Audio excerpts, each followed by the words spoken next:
Hola a todos, gracias por sintonizar. Si eres nuevo aquí, considera suscribirte. Realmente ayuda a que estas historias sigan llegando.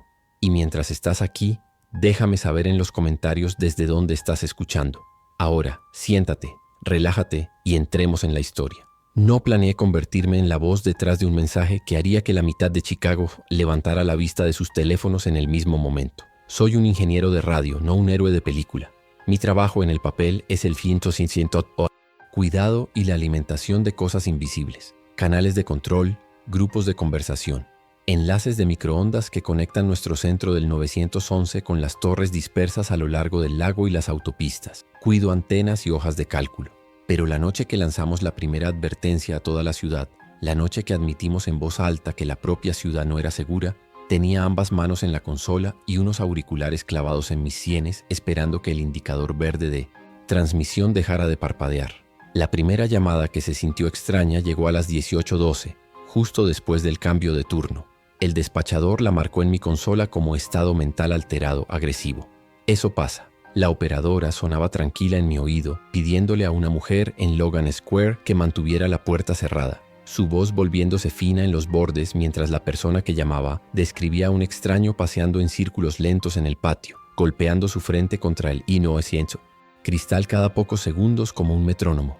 Nuestro supervisor de EMS envió una unidad y observé cómo el punto del vehículo ABL se arrastraba por la avenida Milwaukee, sorteando el tráfico atascado cerca de la línea azul. Para las 18:40 había 6 llamadas más como esa. River West, Douglas, Edgewater, Lincoln Square. Un cúmulo que no parecía aleatorio cuando lo superponías en el mapa. El patrón se expandía hacia afuera a lo largo de las líneas de tren y los corredores de hospitales. Los despachadores comenzaron a intercambiar frases. No responde a las órdenes. Obsesionado. Marcha inusual. Por la palabra que todos querían evitar.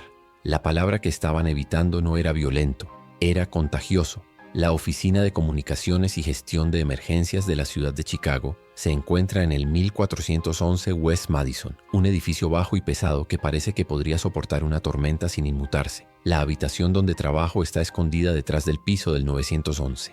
Un acuario, tenue de consolas y mapas del tamaño de una pared. En las grandes pantallas ves la ciudad en capas, distritos policiales, estaciones de bomberos, hospitales, cámaras de tráfico, radar meteorológico, cortes de electricidad. Puedes activar una capa para eventos especiales, desfiles, partidos, festivales y ver a toda la ciudad respirar. Toqué la capa de hospitales. Los indicadores de estado de las salas de emergencia pasaron de verde a amarillo y a rojo y luego se quedaron en desvío en 2 centros del lado norte, más rápido de lo que nunca había visto durante una tormenta. Mark, dijo Aileen, entrando en nuestro pequeño espacio de luz azul con su tableta. Ella es la gerente del turno de noche y el tipo de persona que puede decir tu nombre de una manera que reemplaza el pánico con dirección. Vamos a subir a la activación de nivel 2. Trátalo como un evento de viento, pero más inteligentemente. Pon en línea el sitio de trunking secundario ahora. Entendido, dije, y deslicé mi silla hacia la segunda consola. La red de radio de la ciudad es un sistema troncalizado Astro 25 que se extiende sobre 800 MHz, lo que suena más mágico de lo que es. En la práctica, son 4 sitios principales y un puñado de rellenos conectados por microondas y fibra. Cuando el sistema está sano, las agencias lo comparten como una autopista con muchas rampas de acceso. Cuando llega una sobrecarga, digamos un desfile de campeonato o un derecho, activas la capacidad de reserva y vigilas los grupos de conversación como un halcón. Inicialicé el simulcast del lado oeste y vi cómo los canales cobraban vida. El canal de control estaba limpio a 79 mmd. El comandante de la policía asignado al COE esa noche, un hombre de hombros anchos con el apellido Delgado cosido sobre su chaleco, se inclinó sobre mi mapa. ¿Qué estás viendo?, preguntó, sin apartar la vista de los puntos rojos que seguían apareciendo. Agrupación atípica, dije. Viaja con el volumen de llamadas a lo largo de las líneas de tránsito y los desvíos de las salas de emergencia. No es un problema de una noche de partido, hizo una mueca. Tenemos 3 oficiales distintos de Harrison que dijeron que intentaron órdenes verbales. Spray de pimienta, porra. Sin cambios, sin cambios. He oído esa frase antes. Es lo que dicen los policías cuando una herramienta que conocen falla. Podrías escribir una historia entera de la seguridad pública con esas 2 palabras. Para las 19:30, el piso del 911 era un rugido bajo. Teníamos informes de gente arañando las puertas de los autobuses en Ashland. Un operador de tren llamó diciendo que alguien en el andén de Division estaba de pie en la línea amarilla, balanceándose sin parpadear mientras el tren se acercaba. La coordinadora de EMS del CFD subió al COE con la chaqueta a medio cerrar y un bloc de notas lleno de números de habitación y nombres de contacto. Y vi algo que no había visto desde la ventisca de hacía unos inviernos, una solicitud para conectar a la Policía Estatal y a la oficina del sheriff del condado en nuestros grupos de conversación para que todos pudieran oír a todos. «Hazlo», dijo Eileen, y enruté las conexiones a través de la interfaz de subsistema, que permitía que sistemas de radio separados hablaran entre sí sin preocuparse por los celos de los proveedores. Podía sentirlo en la habitación cuando las conexiones se establecieron, una repentina ampliación del ancho de banda, una sensación de que todos llevaban los mismos auriculares durante un simulacro de incendio. Alrededor de las 20:15 recibí un mensaje de texto de Rina. «El turno de noche está feo. Oímos un rumor sobre el triaje en la bahía de ambulancias. ¿Estás bien?» Ella es enfermera en Northwestern en Streeterville. Y noches significa que vive bajo luz fluorescente. Escribí: «Estoy bien. Hay mucho trabajo. Haz caso a seguridad. Quédate dentro». Dudé antes de enviar. «Ponte una mascarilla. NO95 si puedes». Le di a enviar y me dije a mí mismo que sé. Trataba de precauciones generales de hospital. No lo era. Eileen volvió a nuestra isla con el teléfono de servicio en la oreja. Hizo una pausa. «E-Pause», articuló sin voz. Sentí que se me encogía el estómago. «E-Pause, el sistema integrado de alerta y advertencia pública. Es como envías alertas de emergencia inalámbricas a cada teléfono en un polígono. Es como resuenas por toda la ciudad como una sirena de tormenta sin hacer ruido. Hay plantillas para el clima, para personas desaparecidas, para refugiarse en el lugar, pero casi ninguna para lo que estábamos viendo ahora». Colgó y puso el teléfono en la consola entre nosotros. «El Estado dice que pueden autorizar mensajes según sea necesario», dijo. «Están esperando nuestro texto». «No decimos la palabra con Z», dijo la oficial de información pública sin levantar la vista de su portátil. Lleva una chaqueta sin importar la hora y ha aprendido a mover la boca como una bisagra amigable mientras teclea a toda velocidad. «Usamos infección, agresiva con cambios de comportamiento. Pedimos a la gente que permanezca en el interior. Enfatizamos no acercarse a personas que parezcan enfermas o desorientadas». Delgado se frotó la mandíbula.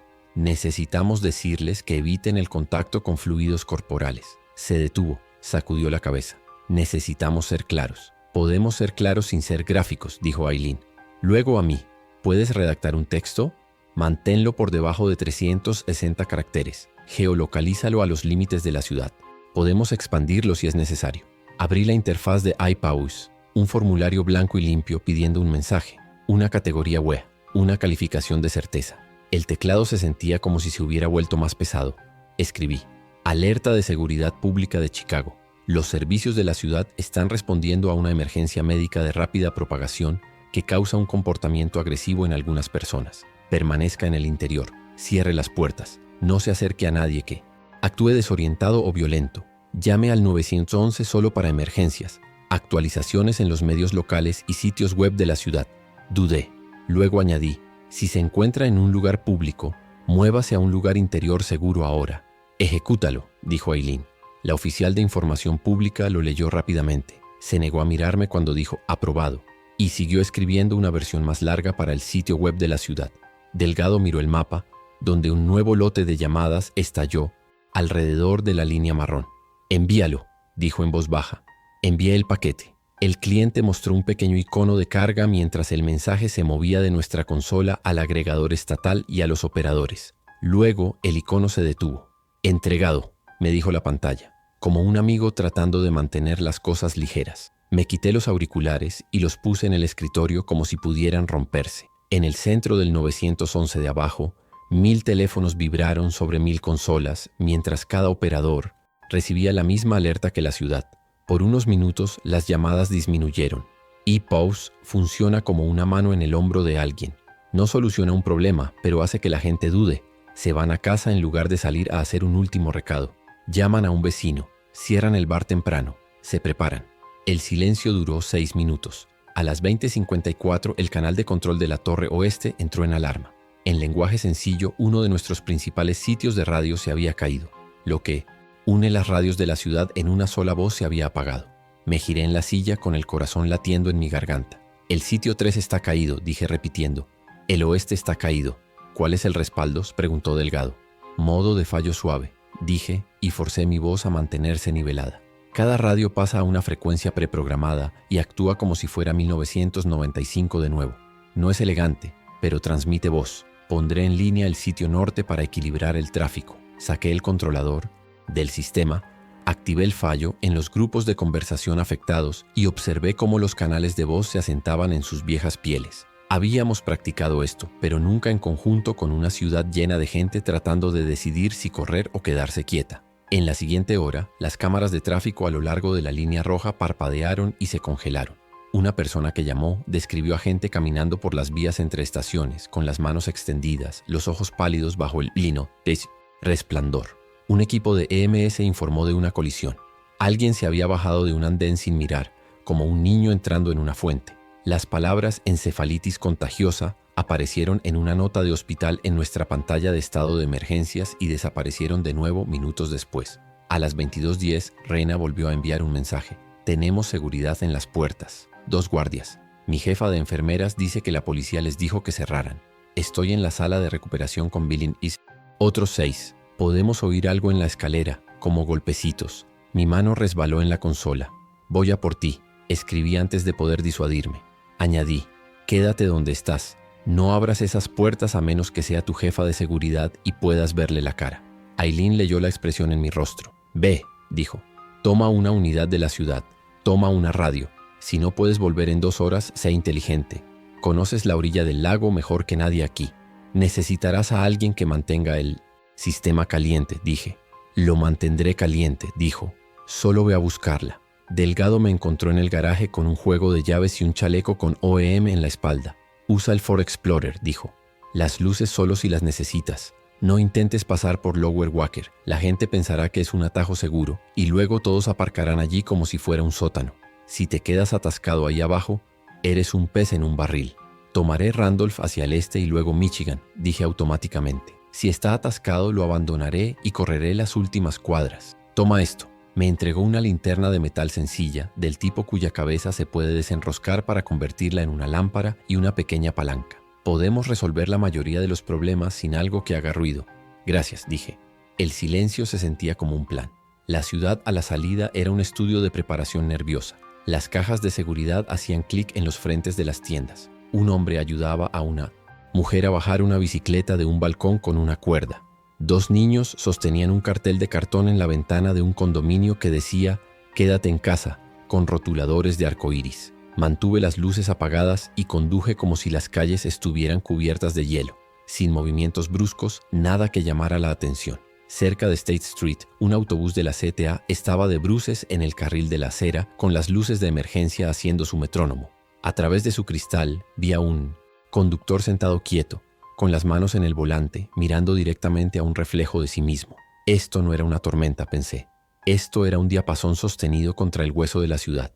En Michigan y Huron, aparqué medio subido en la acera, cerré el vehículo y me uní a una pequeña corriente de personal del hospital que fluía hacia adentro. La seguridad revisaba cada identificación y anotaba los nombres en un cuaderno de espiral. Los registros electrónicos de visitas habían muerto, cuando alguna habla interna se estropeó. Un guardia que reconocí, Antonio, un tipo grande al que le gustaba hablar de los Bears, me hizo un gesto con la barbilla que significaba que ambos estábamos fingiendo que esto era normal. No comentó sobre el chaleco de OEM. No tenía por qué hacerlo. Reina estaba con 3 enfermeras en un cubículo de la sala de recuperación. Una habitación oscura suavizada por cortinas quirúrgicas. La puntuación constante de los monitores con respaldo de batería marcando el ISIN OSH. Tiempo. Llevaba una N95 y su gorro quirúrgico morado favorito con pequeñas estrellas. El alivio en sus ojos fue más fuerte que cualquier cosa en el pasillo, y sentí que la última cosa normal en mí se rompía como hielo en un vaso. No podemos evacuar, dijo contra mi chaleco. La administración dice que nos quedemos, pero uno de nuestros ascensores se detuvo en el 7 y luego las puertas simplemente no se cerraron por un tiempo. La seguridad tuvo que calzarlas con una camilla. No me gusta lo que oigo en las escaleras. No podemos evacuar todo el edificio, dije, pero tú y yo podemos movernos. Me giré hacia las otras enfermeras. Si se quedan, háganlo en grupos. Pongan escritorios contra las puertas interiores. Usen las que tienen núcleos sólidos. Aseguren las escaleras. No estén solas. Le pasé la linterna a la enfermera más pequeña, una mujer cuya identificación decía M. Toma, RN. Desenrosca la cabeza y se convierte en una lámpara. Manténla baja. La luz tenue llama menos la Atención que la luz brillante. Rena tenía su bolsa de emergencia, 2 baterías para su teléfono, una botella de agua, barritas de proteínas, una pequeña bolsa con cierre hermético, con una tira de fotos nuestras del Navy Pier de otra vida. Le toqué el hombro. Vamos a tomar el sendero de la orilla del lago, dije. Bicicletas Divi si podemos conseguirlas. La unidad del puerto dice que Montrose Harbor está reuniendo gente. Presencia de la Guardia Costera, CPD y CFD juntos. El Broadway Armory es un refugio establecido. Saben cómo hacerlo. Está limpio. Baños, cocina, suelo de gimnasio. Llegamos allí. Puedes ayudar. Estás hablando como si la ciudad se fuera a congelar, dijo ella, su voz apagada por la mascarilla, pero sus ojos claros y fijos en los míos. Por un tiempo, dije. A veces congelarse es más seguro que el movimiento. Salimos por una entrada trasera cerca del muelle de carga para evitar la multitud en las puertas principales. El hueco de la escalera olía a goma, a café de 1997, hospital y a algo equivocado. En el tercer rellano oímos algo que sonaba como una persona respirando a través de una armónica. Un sonido de concertina que se produce cuando un pecho está trabajando demasiado o no funciona bien. Sentí la mano de Rena apretar mi codo. Esperamos tan silenciosos como una película en pausa hasta que el sonido se alejó más allá de una puerta hacia otro piso. Afuera, en la calle, el viento del lago nos golpeó como un recordatorio de que la naturaleza no había participado en absoluto en estas decisiones. Las bicicletas eléctricas Divi estaban en filas perfectas, de un azul brillante y sin complejos. Saqué la aplicación y me quedé mirando una pantalla de inicio de sesión como un turista. Usa el llavero, dijo Rina sacando el suyo de una bolsa como una maga. Siempre ha estado preparada para mis planes impulsivos. Nos montamos y partimos, con las mascarillas puestas y la cabeza gacha. El sendero de la orilla del lago es una cinta que hace que la ciudad tenga sentido. A esta hora, debería haber estado lleno de corredores, disolviéndose en la oscuridad como luciérnagas. En cambio, había grupos de personas a intervalos, de pie juntas en pequeñas latas de humanidad con los ojos fijos en el agua. El camino en sí estaba mayormente despejado, y donde no lo estaba dábamos amplios arcos, anunciando nuestra aproximación con una tos educada o el tintineo de la pequeña campana de mi manillar. 2 veces vimos figuras moviéndose con esa cadencia, metronómica equivocada, como marionetas mal colgadas. Ampliamos nuestro camino con cuidado de no cortarles el paso, manteniendo al menos la distancia que le darías a un perro sospechoso. No corrimos, no intentamos pasar cerca, no fijamos nuestros ojos en ellos. Se sentía como estar en un museo con un letrero que dice no tocar, pero en un idioma que las exhibiciones apenas habitan. En Oak Street Beach, un grupo de personas se había reunido alrededor de una radio. Oí una voz familiar, la de C. Elaine, a través de su altavoz, una transmisión a los socios de noticias que las estaciones locales estaban amplificando. Permanezcan en el interior si pueden, decía, con esa calma que se obtiene cuando has tenido que inventar la calma una docena de veces. No se acerquen a nadie que muestre confusión, agresión o una mirada fija. Esto es una emergencia médica. No intenten prestar ayuda solos. En algún lugar al sur de Belmont saqué mi radio de mano, la que lleva todo técnico de campo de OEM. Un ladrillo que podrías usar para clavar un clavo. OEMC7 a COE, dije. ¿Cómo me copias? Adelante, COE, respondió una voz. No era Aileen. El turno tenía la sensación de un autobús donde otras personas se deslizaban en los asientos mientras el operador lo mantenía en la carretera. 2 bicicletas, 2 ciclistas. De Streeterville a Montrose por el sendero del lago. El camino es transitable con precaución. Vemos grupos. ¿Sigue el punto de reunión en Montrose? Afirmativo. La Guardia Costera. Tiene un cúter en alta mar. Presencia del CPD. EMS del CFD. Preséntense en la puerta norte. Pedaleamos. El viento dibujaba líneas limpias a través del agua. La luz de la ciudad retrocedía con una dignidad que la situación no merecía. El puerto de Montrose parecía una pequeña gala de pueblo bajo luces de emergencia. La Guardia Costera tenía un mástil portátil levantado con una antena VHF y un suboficial con un corte de pelo impecable, y una voz más fuerte de lo necesario lanzaba avisos por él. Canal 16 al frío. A todas las estaciones, a todas las estaciones, a todas las estaciones, decía. Embarcación pequeña 2374 de la USCG emitiendo un aviso de seguridad para la costa de Chicago. Manténganse alejados de la línea de agua después del anochecer. Eviten los muelles y rompeolas. Informen de emergencias en el canal 16 o llamen al 911. El CFD tenía lonas de triaje clavadas bajo el techo del refugio. Verde, amarillo, rojo. Un sistema construido para accidentes e incendios puesto en uso para un problema lento. El CPD tenía una fila en la puerta norte. sus rostros serios sin ser teatrales, limitando la entrada a grupos que podían examinar con seguridad. Una jefa del CFD que conocía, Patel, una mujer tranquila con manos que siempre parecían saber qué hacer con una cuerda, nos hizo señas para que pasáramos. «Lo lograron», dijo cuando vio el chaleco. «Perdimos Wacker y perdimos la mitad del Near North. Todavía controlamos este campo». «¿Broadway Armory?», pregunté. «¿Abierto?». «Abierto», dijo. «El Distrito de Parques y la Cruz Roja están trabajando juntos. Tenemos listas de voluntarios. Tenemos comida que se suponía que era para un torneo de béisbol». Inclinó la cabeza hacia el puesto de comida. El olor a perritos calientes hizo que mi mente se tambaleara de alivio y dolor al mismo tiempo. Rena asintió, ya asumiendo un rol. «¿Dónde puedo ayudar?», preguntó. «Dentro, zona verde», dijo Patel. «Tenemos familias con ansiedad y gente con problemas de movilidad que nos pudieron hacer la caminata sin ayuda, sin traumas». Me miró. «Nos vendría bien una burbuja de comunicaciones. Si tu pequeña mochila de magia puede hacer cantar un repetidor, ahora es el momento». Tenía una mochila de Kevlar con un repetidor portátil dentro, el tipo de cosa que se instala en maratones en caso de que una torre falle. Es una pequeña fiambrera de metal con un cerebro y 2 antenas, una para gritar, otra para escuchar. La saqué, encontré un lugar limpio en una mesa bajo el refugio y la conecté a un generador con un suave ronroneo. «Lanzaré un simplex aquí que todos podemos usar si el sistema grande vuelve a caer», dije. «Puedes repartir una docena de radios y seguir en la misma página». «Hazlo», dijo. «Tu página es mi página favorita». Poner un repetidor en medio de un campo es una broma que nos contamos a nosotros mismos de que la tecnología puede hacer algo sólido a partir del aire. La verdad es que ayuda. Le da al puerto una voz que llega a todas partes. Saqué un trozo de paracord de mi bolsa, lo lancé sobre un poste de luz como si lo hubiera practicado 100 veces y subí la antena corta al aire más propicio. El indicador de señal pasó de 2 barras a 5. Rehena me apretó el hombro y fue a donde estaba el trabajo. Quería quedarme. Quería mantener mis manos ocupadas hasta que la noche decidiera lo que quería hacer.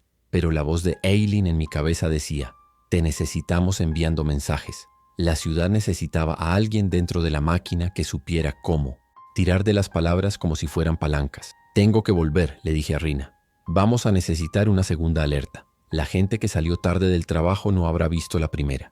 Algunos la ignorarán a menos que se repita. Algunos necesitan claridad. Si podemos fijar el lenguaje del mensaje». «Lo sé», dijo ella seria. «Ve a hacer lo que haces. Estamos casados en todo menos en la ceremonia. Se nota en la forma en que confiamos en que la otra persona volverá, incluso cuando no hay razón para que lo haga». Pedí prestada una furgoneta del Distrito de Parques para llegar al Broadway Armory. «Estamos usando todo lo que tiene ruedas», dijo el supervisor sin disculparse, y luego me subí a un furgón del CPD que volvía hacia el sur. La ciudad a medianoche se sentía como un teatro después de la función. Luces encendidas, el escenario real de una manera que no lo había sido antes. En Broadway, cerca de Foster, una mujer en bata blanca apuntaba con un teléfono al cielo como si la noche le hubiera enviado un mensaje que necesitaba guardar. En Irving Park, un coche estaba con el maletero abierto, lleno de agua embotellada y cajas de cereales. Un cartel pegado al parachoques: «Toma 1». Me dio ánimos en un momento en que mis ánimos podrían haber fallado. En el 1411 West Madison, pasé mi tarjeta por el mostrador de seguridad y sentí que mi ritmo cardíaco cambiaba de la misma manera que lo hacía cuando entrábamos durante las tormentas. El silencio de un lugar construido para funcionar correctamente bajo presión. El COE se había reducido. Eileen parecía haber vivido 3 vidas en las últimas 2 horas, pero lo llevaba bien. La oficial de información pública tenía un cable de alimentación suelto en una mano y una sonrisa sombría que decía que ella e Internet ya no eran amigos. Delgado tenía un café en un vaso de papel y una radio con una pequeña luz verde parpadeando como si tuviera algo que confesar. «He vuelto», dije, y me deslicé en la silla de la consola. «El sendero es transitable hacia el norte. El puerto está estable. Necesitamos una segunda alerta WEA», dijo Eileen como si hubiéramos pausado una conversación en lugar del mundo. «El lenguaje es un nudo. Lenguaje claro contra pánico. La oficina del alcalde quiere que suene como si fuéramos firmes pero no alarmantes. No podemos mentir», dije. La gente se dio cuenta de eso hace una hora. «Lenguaje claro», dijo Delgado, cansado pero firme. Miré el campo del mensaje. La primera alerta había dicho: «Permanezca en el interior. Asegure las puertas. No se acerque a los confundidos o violentos». Esta tenía que reconocer que la situación era en toda la ciudad y estaba en curso, que algunas personas tendrían que moverse para llegar a un lugar más seguro, que no todos podían quedarse donde estaban. Tenía que ser bilingüe, inglés y español como mínimo. Tenía que caber en 360 caracteres y hablar como un ser humano. Escribí: alerta de seguridad pública Chicago. Emergencia médica en toda la ciudad. Causa comportamiento agresivo repentino. Permanezca adentro si es seguro hacerlo. Cierre puertas, ventanas, evite el contacto con cualquier persona que actúe confundida o violenta. Si debe viajar, muévase durante el día. Permanezca con otros y evite multitudes. Actualizaciones. TV local, radio. Llame al 911 solo para emergencias. Lo leí 2 veces. No usé la palabra zombie, ni siquiera usé la palabra infección. La gente lo sabía. Solo teníamos que asegurarnos de que las personas que no querían saberlo pudieran seguir comportándose como si lo supieran. La oficial de información pública echó un vistazo y asintió. Sus ojos, cansados de una manera que decía que veía toda la ciudad y que era demasiado para ver y que lo haría de todos modos. Envíalo, dijo Aileen, y lo hice. La alerta salió y el sistema hizo su trabajo silencioso. Una segunda ola de teléfonos vibró en bolsillos, en mesitas de noche, en el suelo de coches detenidos en el arcén. En el centro del 900 desde abajo podías sentir cómo las llamadas cambiaban.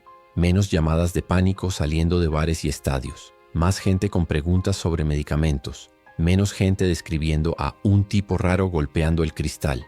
Más estamos dentro y oímos pasos en el pasillo. El latido del corazón de la ciudad se ralentizó, lo que a veces es lo mismo que fortalecerse. A la 1:32 llegó el alijo estatal de EPP.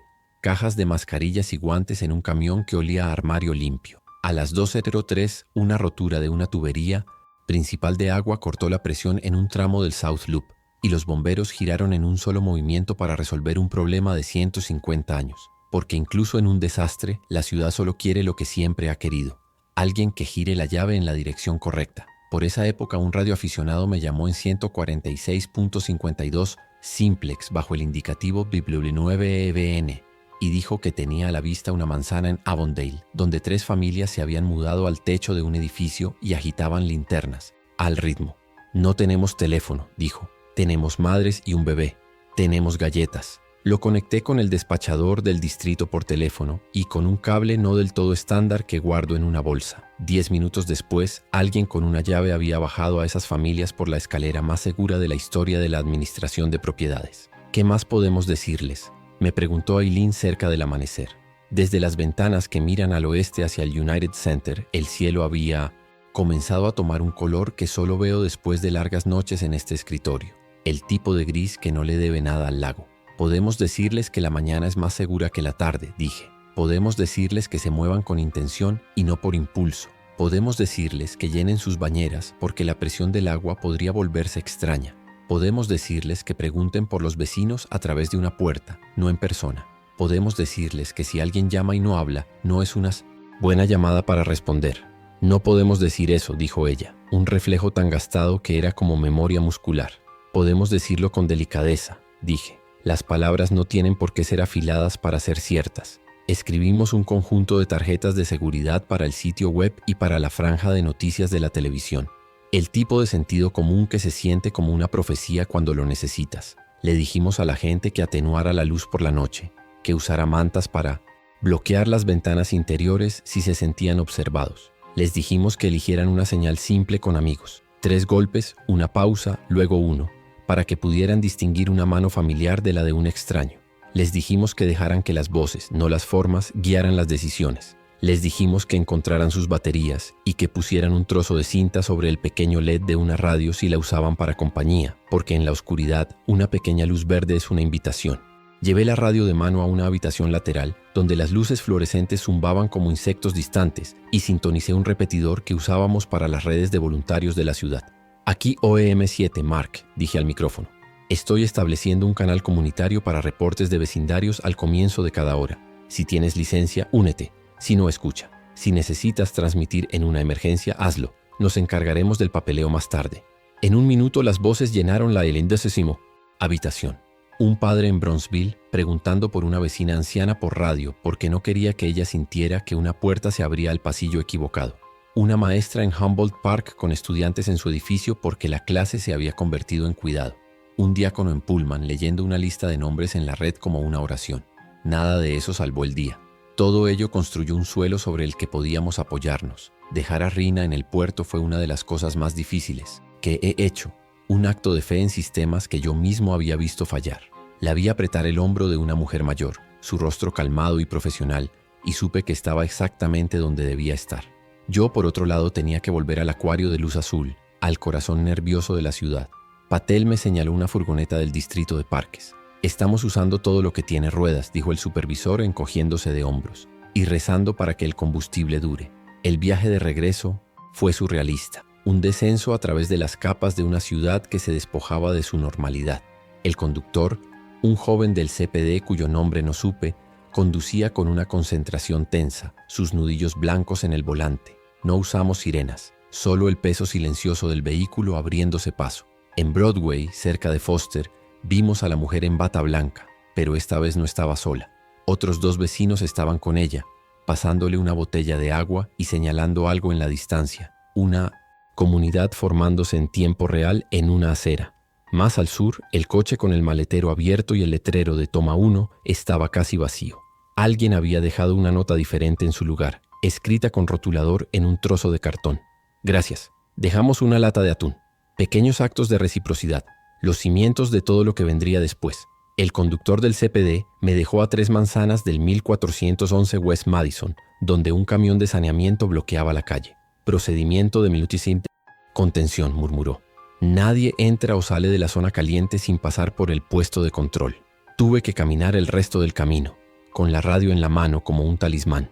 El aire era más espeso aquí, olía a ansiedad y a los primeros indicios de descomposición. Pasé por delante de un cine donde el cartel luminoso todavía anunciaba una comedia romántica que parecía de hace un siglo. Al pasar mi tarjeta en la puerta de seguridad del OEMC, el clic familiar de la cerradura fue el sonido más reconfortante del mundo. Era el sonido de un sistema que al menos aquí todavía funcionaba. El COE estaba más lleno de lo que lo había dejado, pero más silencioso. Un zumbido de actividad concentrada había reemplazado el caos anterior. Aileen estaba de pie junto al mapa mural, que ahora tenía secciones enteras marcadas en rojo, designadas como zonas de comunicación cero. Me vio y asintió, una mezcla de alivio y agotamiento en su rostro. «Bienvenido de nuevo al nido», dijo en voz baja. «El mundo exterior sigue ahí, ¿eh?» Delgado estaba en una llamada, su voz un murmullo grave y tranquilo mientras coordinaba una barricada cerca del campus de la UIC. La oficial de información pública estaba tecleando furiosamente, con 3 tazas de café vacías formando una pequeña fortaleza alrededor de su portátil. El pulso de la operación se había ralentizado, volviéndose más deliberado. Ya no reaccionaban, estaban gestionando. Me senté en mi silla, que todavía estaba caliente por el cuerpo de sí, quien me había sustituido. «El puerto está estable», informé a Aileen. «Patel tiene el control. Rehena está en la zona verde. Tienen comida, agua y un refugio seguro por ahora». Monté un repetidor simplex para las comunicaciones locales. Ella asintió procesando la información.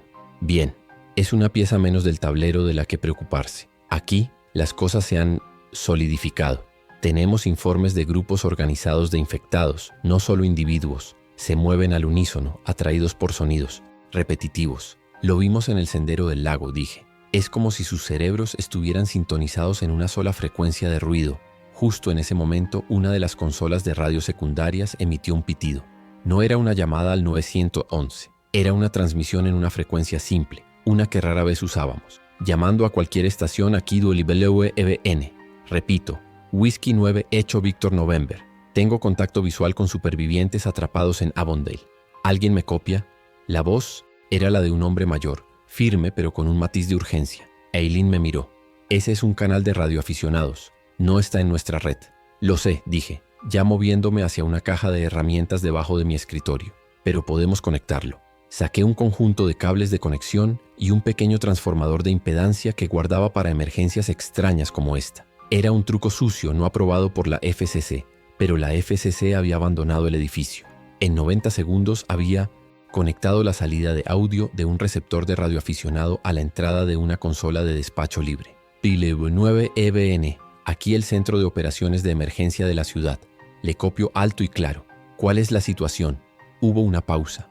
Luego una explosión de estática seguida por la voz del hombre, llena de incredulidad y alivio. «Cielo santo, funcionó. Hay 3 familias en el techo de un edificio de apartamentos. Agitan linternas. Un bebé, me dicen. Llevan allí desde anoche. Le pasé los detalles a Delgado, quien desvió una patrulla que ya estaba en la zona. Escuchamos por la radio del distrito mientras guiaban al oficial hacia el edificio, usando las indicaciones del radioaficionado como su GPS. Fue un pequeño milagro de baja tecnología, un recordatorio de que las redes no siempre son invisibles. A veces, son solo un tipo en su sótano con la antena correcta, negándose a estar en silencio. Esa pequeña victoria nos dio un respiro, pero la pregunta más grande seguía en el aire. La primera alerta había contenido la ola inicial de pánico. Ahora necesitábamos guiar a la gente a través de la larga noche. La oficina del alcalde acaba de llamar, dijo la oficial de información pública frotándose las sienes. Quieren que la próxima comunicación sea reafirmante. Quieren que proyectemos control y estabilidad. Delgado terminó su llamada y se acercó con el rostro sombrío. Lo que necesitamos proyectar es la verdad.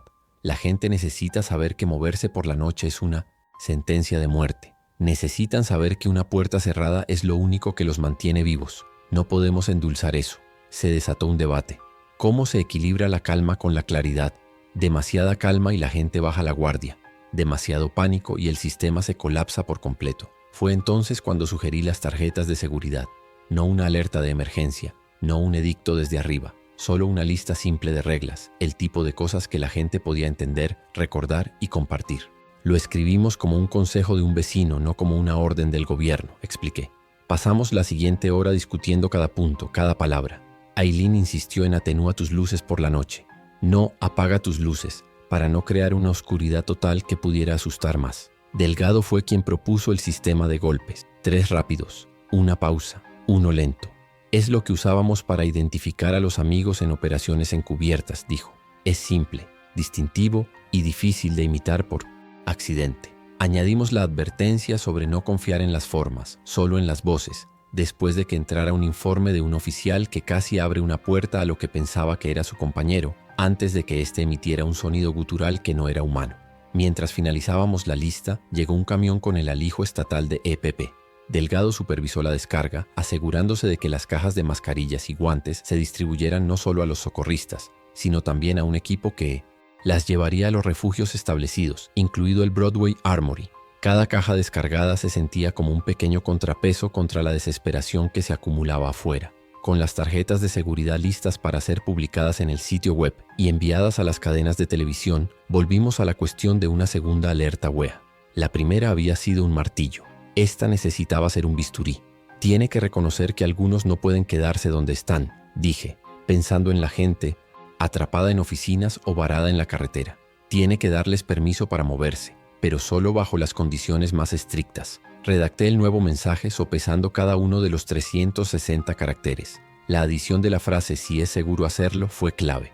Implicaba que el hogar no era seguro para todos. La instrucción de moverse durante el día era una orden directa disfrazada de consejo. La inclusión del español no era una ocurrencia tardía.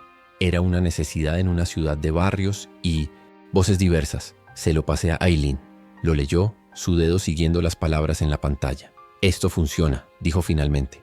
Es honesto sobre el peligro, pero también da a la gente un plan. Les da agencia. La oficial de información pública asintió a regañadientes. El alcalde no estará contento con el tono, pero no podrá argumentar en contra de la lógica. Delgado simplemente dijo, envíalo antes de que alguien más tenga la oportunidad de diluirlo. Presioné el botón. Por segunda vez en 1900. Menos de 6 horas envié una onda de choque digital a través de la ciudad. Esta vez, sin embargo, no se sintió como si estuviera encendiendo una alarma. Se sintió como si estuviera encendiendo una serie de luces de guía en un pasillo oscuro. Esperamos, observando el mapa de llamadas. Y efectivamente el patrón cambió de nuevo. Una llamada entró de una mujer que susurraba desde el baño de una oficina. Acabamos de recibir la alerta. Hay 6 de nosotros aquí. Estábamos pensando en intentar llegar al estacionamiento. Ahora esperaremos hasta el amanecer. Gracias. Colgó. Nadie aplaudió. Nadie sonrió. Solo compartimos una mirada silenciosa. Las palabras estaban funcionando. Estaban llegando. La noche se hizo más profunda. El ritmo del COE se asentó en una rutina vigilante. Monitorear las llamadas, actualizar los mapas de recursos, coordinar los movimientos limitados de los equipos de emergencia. La rotura de la tubería principal de agua en el South Loop fue un recordatorio cruel de que la ciudad vieja seguía desmoronándose incluso mientras luchábamos contra una nueva plaga. Los equipos de bomberos, sin embargo, respondieron con una eficiencia casi aburrida, aislando la rotura y redirigiendo el flujo de agua, sus acciones un testimonio de 100 años de práctica. En medio de todo esto, abrí una ventana de texto privada, una que no estaba conectada a ningún sistema de transmisión, un lienzo en blanco solo para mí, y escribí las palabras que nadie más podía ver, la etiqueta que mi cerebro necesitaba para clasificar el horror. Primera advertencia zombie: la ciudad no es segura. Miré la frase durante un largo momento. No era un mensaje para el público, era un ancla para mí, la verdad sin adornos. Luego la borré. No la necesitábamos. El mensaje real no estaba en la palabra zombie, estaba en la frase permanezcan adentro, en muévanse durante el día, en confíen en las voces. Esa era la verdadera advertencia, el verdadero manual de supervivencia que estábamos escribiendo, carácter por carácter, en los teléfonos y televisores de una ciudad sitiada.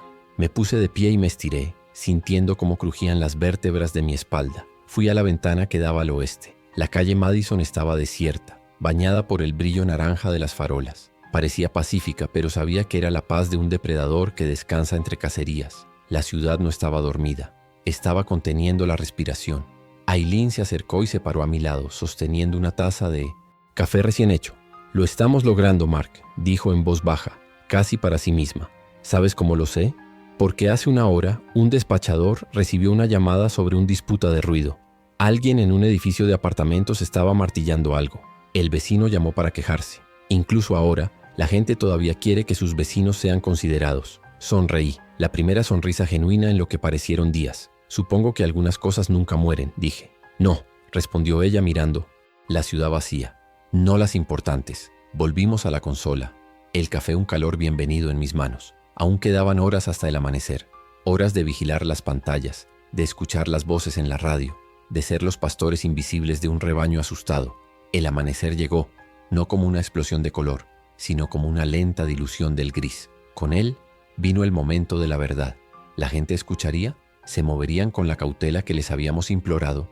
¿O la luz del día traería una falsa sensación de seguridad y una nueva ola de caos? Observamos las cámaras de tráfico, las pocas que aún funcionaban, y contuvimos la respiración colectiva una vez más. El amanecer del tercer día no trajo consigo el sonido de sirenas, ni gritos, ni el caos que una parte de mí, condicionada por las películas, esperaba. En su lugar, trajo silencio. En el COE nos reunimos alrededor de la pantalla principal, cambiando entre las pocas cámaras de tráfico que aún transmitían.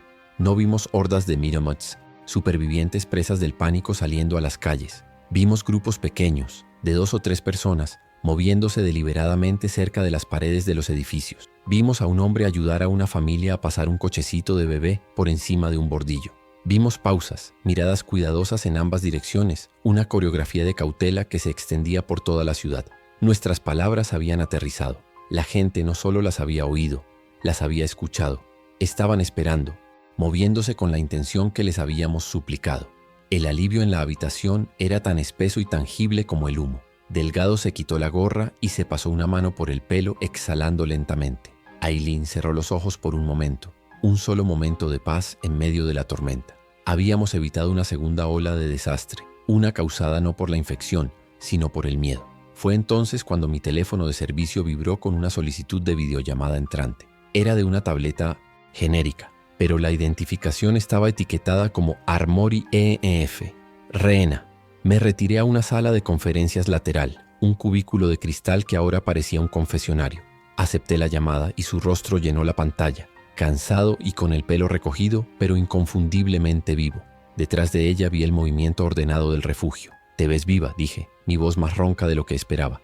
«Estoy viva», respondió, una pequeña sonrisa formándose en sus labios. «Y también mucha gente que no sabía que lo estaría. Ese es tu trabajo también». Hizo un paneo con la cámara. Vi una hoja de inscripción para turnos de ducha pegada a un pilar. Vi a niños sentados en círculo alrededor de un voluntario de la Cruz Roja que les leía un libro en voz baja. Vi una mesa con una pila de juguetes y un letrero que decía: «Toma uno, deja uno si puedes». «La gente aplaude cada vez que alguien descubre algo que antes era obvio», me dijo. Un suboficial de la Guardia Costera enseñó a un grupo cómo purificar agua con lejía y la gente tomó notas como si fuera un examen final. «Estamos recordando cómo ser humanos juntos». Me mostró a los niños que contaban en voz alta cada vez que sonaba la bocina del cúter de la Guardia Costera, su nuevo reloj. La normalidad reconstruida a partir de los pedazos de la rutina. Le dije que necesitaba verla, no solo a través de una pantalla. Le conté el plan que se estaba formando en el COE. un convoy para mover los suministros críticos de EPP y alimentos, desde los almacenes centrales a los refugios establecidos. Iré en el de la zona norte, le dije. Deberíamos estar allí por la tarde. La conexión se cortó por un momento, pero su sonrisa cuando volvió lo dijo todo. Date prisa, dijo antes de que la llamada terminara. El convoy era una extraña procesión. 2 furgones del CPD a la cabeza y a la cola, una camioneta del CFD, una furgoneta del distrito de parques y un autobús escolar amarillo, incongruentemente alegre en las calles grises. Conducíamos a no más de 40 km/h, un ritmo deliberado que se sentía a la vez cauteloso y ceremonial. Era, como había pensado, un desfile que nunca celebraríamos, un homenaje a una ciudad que luchaba por mantenerse en pie.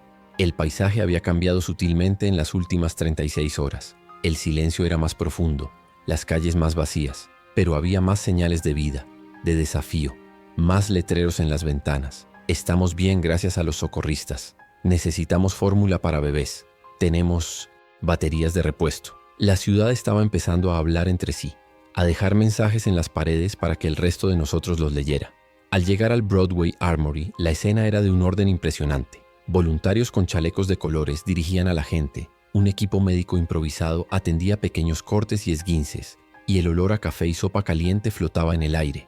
No era el caos de un campo de refugiados, sino la colmena zumbante de una comunidad que se negaba a derrumbarse. El sistema funcionaba. Encontré a Rina cerca del tablero de voluntarios, donde estaba añadiendo un nuevo horario para las clases de lavado de manos. Se dio la vuelta al oír mi voz y la distancia entre nosotros se cerró. No hubo palabras, solo el alivio silencioso de estar en el mismo lugar, respirando el mismo aire. Apoyó la cabeza en mi hombro y nos quedamos así un momento bajo un viejo marcador de baloncesto que mostraba ceros en todas las casillas. Los únicos números que tenían sentido. ¿Sabes en qué pensé anoche?, susurró. Cuando los teléfonos vibraron, pensé que alguien escribió eso a propósito. No fue un robot, fue una persona que eligió verbos y comas. Elegí demasiadas comas en el primero, admití. Elegiste la cantidad correcta de comas, dijo ella.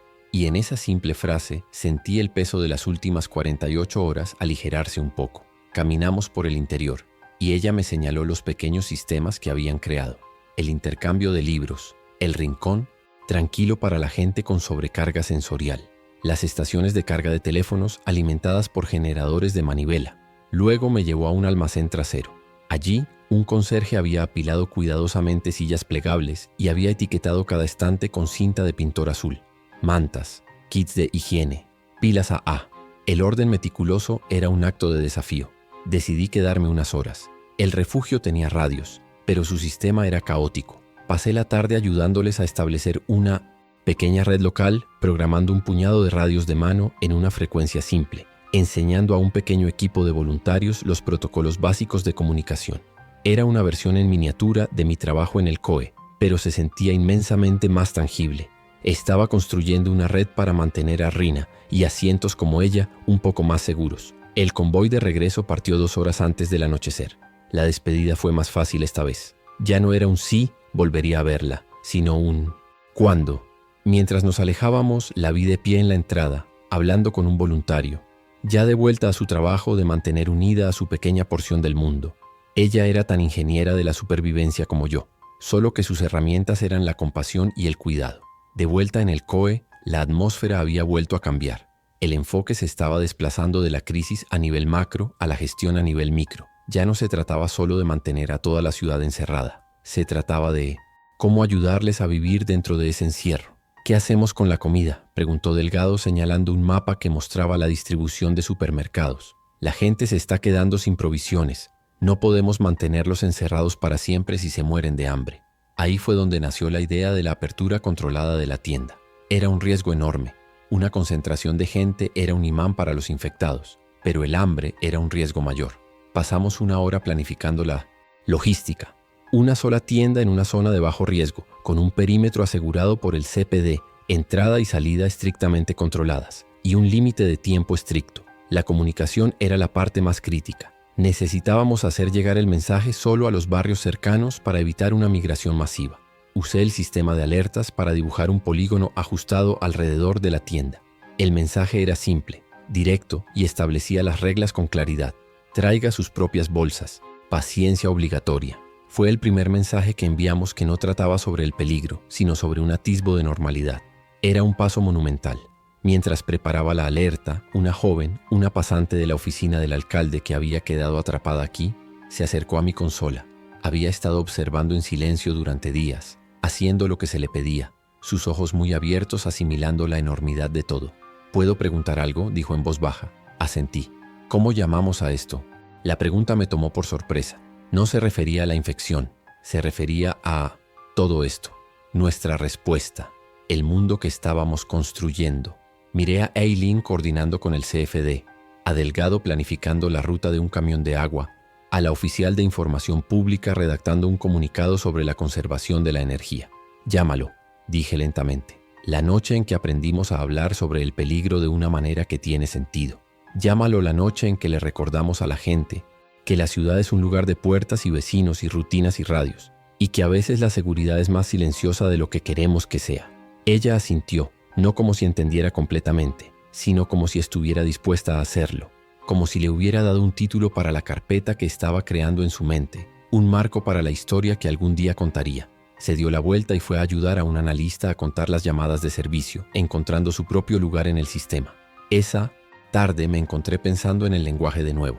Habíamos pasado de estado mental alterado a infección agresiva, a un conjunto de instrucciones de comportamiento silenciosas y no declaradas. Habíamos construido un nuevo idioma para la supervivencia, un idioma hecho de silencios, señales y frases cuidadosamente elegidas que se transmitían por el aire. El trabajo de un ingeniero de radio, al final, no era solo sobre las ondas, era sobre lo que esas ondas transportaban. El sol comenzó a ponerse, pintando el cielo de un naranja y púrpura enfermizos. La ciudad se preparaba para su tercera noche, pero esta vez era diferente. Había una rutina, había conocimiento, había refugios abastecidos y redes de comunicación locales. Había la promesa de una tienda de comestibles abriendo por la mañana. No era esperanza, no todavía. Era demasiado pronto para eso, pero era algo parecido. Era un plan. Y en este nuevo mundo, un plan era casi tan bueno como la esperanza. Cerré los ojos por un instante y pude escuchar el zumbido de la ciudad, no el rugido de antes, sino un murmullo más profundo, el zumbido de los generadores en los refugios, el crujido de las radios de los vecinos, el latido colectivo de 1.000.000 de corazones esperando la mañana, juntos. Abrí los ojos y volví al trabajo. Aún quedaban mensajes por enviar. La tercera noche transcurrió con una quietud casi antinatural.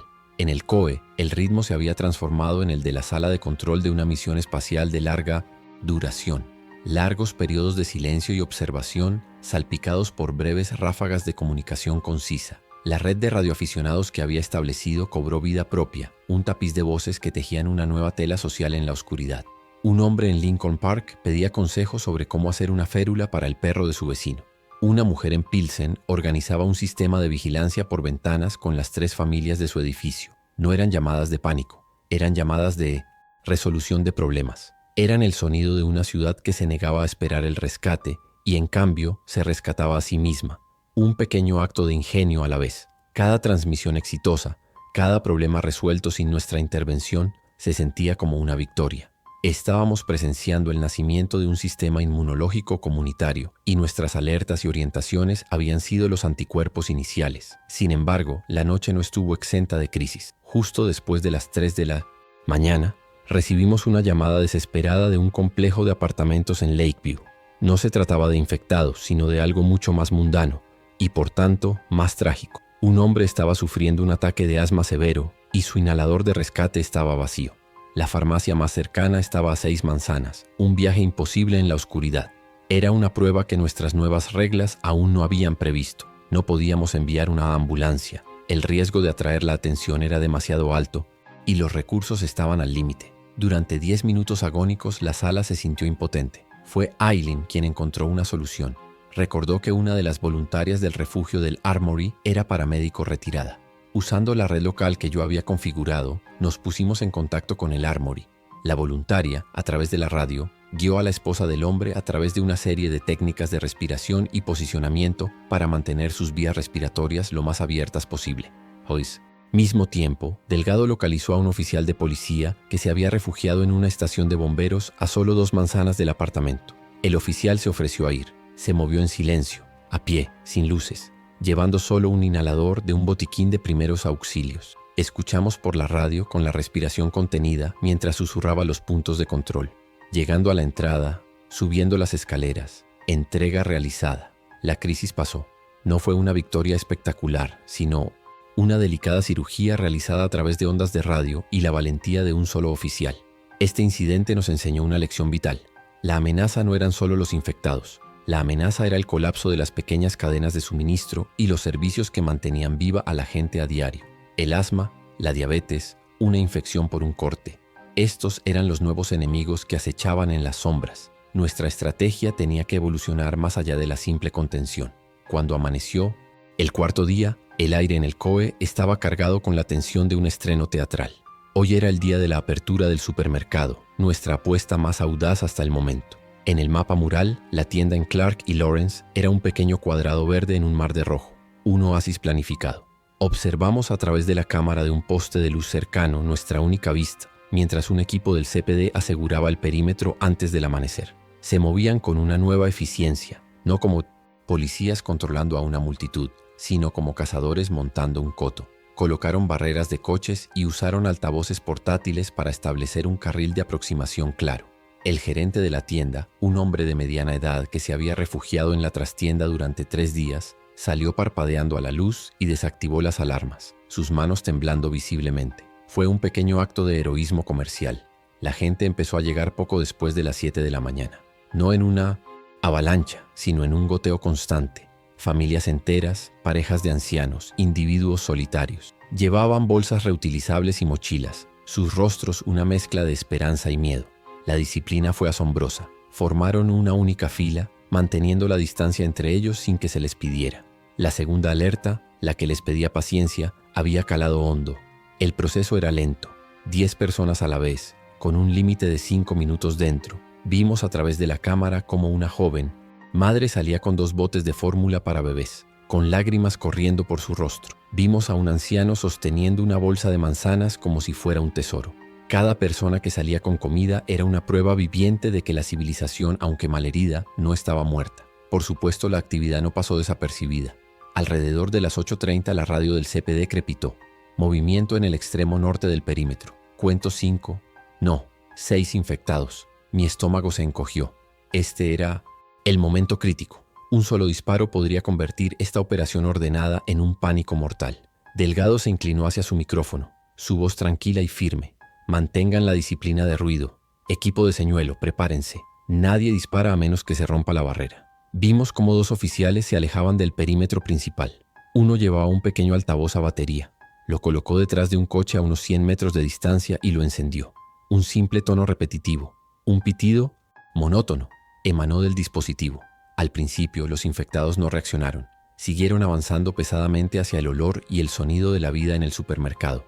Pero el tono era persistente, una nota pura en el paisaje sonoro. Uno de los infectados, un poco más rápido que los demás, giró la cabeza. Luego otro. En 30 segundos, 4 de los 6 se habían desviado, su rudimentaria atención capturada por el señuelo más simple y consistente. Se alejaron pesadamente, dejando solo a 2, en la línea del perímetro. Esos 2 fueron despachados en silencio por un equipo con herramientas de palanca, una operación rápida y brutal que la gente en la fila nunca vio. La operación de la tienda continuó durante las 2 horas designadas y se cerró sin más incidentes. Fue una victoria rotunda, no solo logísticamente, sino simbólicamente. Le envié un mensaje a Rina. Funcionó.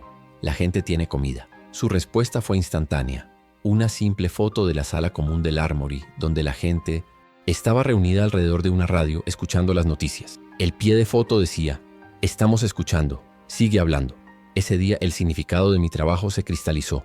Ya no era un ingeniero de radio, era un ingeniero de sistemas para la supervivencia. Estábamos diseñando procedimientos, no solo reparando equipos. Estábamos construyendo redes de confianza, no solo de comunicaciones. Cada mensaje que enviábamos, cada protocolo que desarrollábamos, era una pieza de una nueva máquina social diseñada para funcionar en un mundo roto. El éxito del supermercado impulsó un cambio fundamental en nuestra estrategia.